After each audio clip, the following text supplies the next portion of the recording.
Number 40, James Morrison. There are individuals here who would like to speak on his behalf. Sorry, what did you say? Name? James Morrison. But who are you calling to speak? I was given word that there was people here wanting to speak on his behalf. On his behalf, okay. That's not good.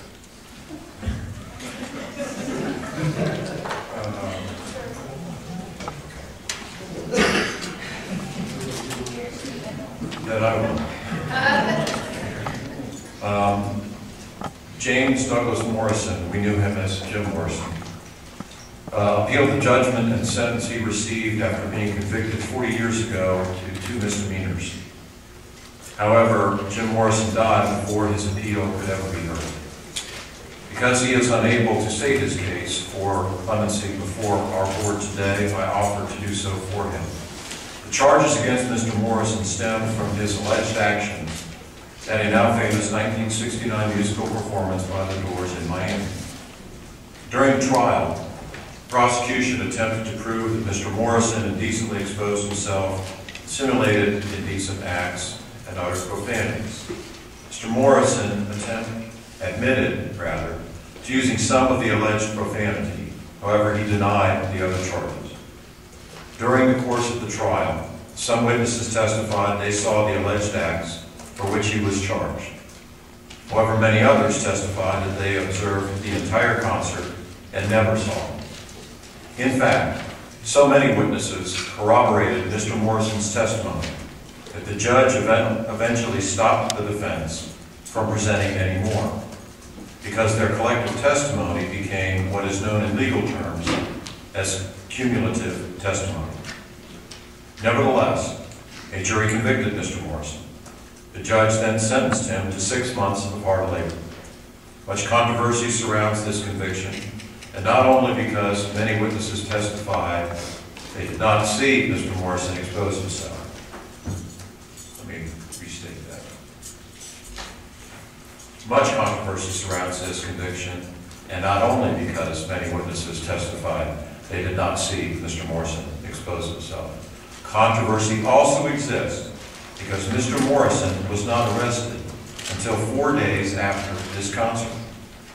A case was brought against him only after newspaper articles recounted the alleged events at the concert, based on a complaint filed by an employee of the state attorney's office who had attended that concert. In addition, Mr. Morrison may have been improperly prevented from presenting evidence of community standards of other rock performances of the era. Such testimony would have offered cultural context for the allegations made against him. Perhaps most important, Mr. Morrison himself did not exercise his right to remain silent. Instead, he forcefully denied the charge that he exposed himself on the stage. Mr. Morrison appealed his judgment and sentence. However, he died before the appeal was ever heard.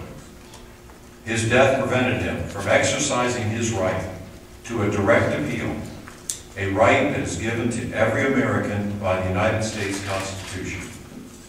If this appeal had been heard, a reviewing court could have resolved the controversies surrounding his conviction. In addition, at the time of Morrison's death, a convicted defendant who died before the appeal was heard was entitled to have the conviction dismissed so that he was again presumed innocent. This doctrine, known as abatement ab initio, wiped the slate clean, as though the conviction had never taken place. A pardon corrects the fact that Mr. Morrison is now unable to take advantage of the presumption of innocence that is the cornerstone of the American criminal justice system. The words of an appellate judge, penned a decade before Mr. Morrison's trial, provide insight into the question before us today. When the death prevents the accused from appealing his judgment, the conviction is a nullity, and jurisdiction to determine the issue of guilt or innocence is now assumed by the ultimate arbiter of human affairs. It is In this case, the guilt or innocence is in God's hands, not ours. That is why I respectfully ask my colleagues today to pardon Jim Morrison. And so move.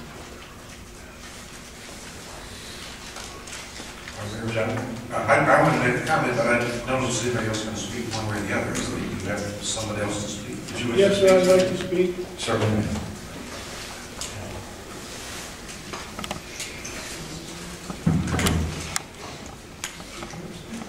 Good afternoon to everyone. My name is Angel Lago. I'm a line of duty disabled minded police sergeant. I was not there that day. In '69, I was in high school. But I worked with the people that were there, especially with the arresting officer, Ted Siemens. Theodore sent you an email, sir, and got no response. I called your 850 number and sent a message that they assured me they were typing it that you would get. I had no response. And my objection is, sir, that the gentleman had showed no remorse for a pardon, didn't change his lifestyles at all, okay? And eventually his drug use killed him in a Paris bar bathroom from a heroin. Allegedly. Anyway, sir, I think this is a wrong message to send the youth of this country. I think it's absolutely wrong. And I believe, as you said, we should leave it as it be and let God decide.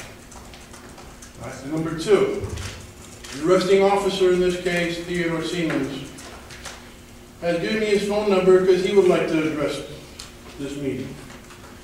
Ted is now the undersheriff of Allen County, Kentucky, and unfortunately is unable to be here for his duties. Now, he has told me that he can be on the phone and addressing you in 3 minutes notice. He is the arresting officer, okay? He's on the side of the arrest report. Also, sir, there's some conversations from the media that you have said you believe the crime did not occur, okay? So, sir, if the crime did not occur, that would mean that the officer of the court who performed the arrest and swore under oath under the charging document and then in court committed perjury.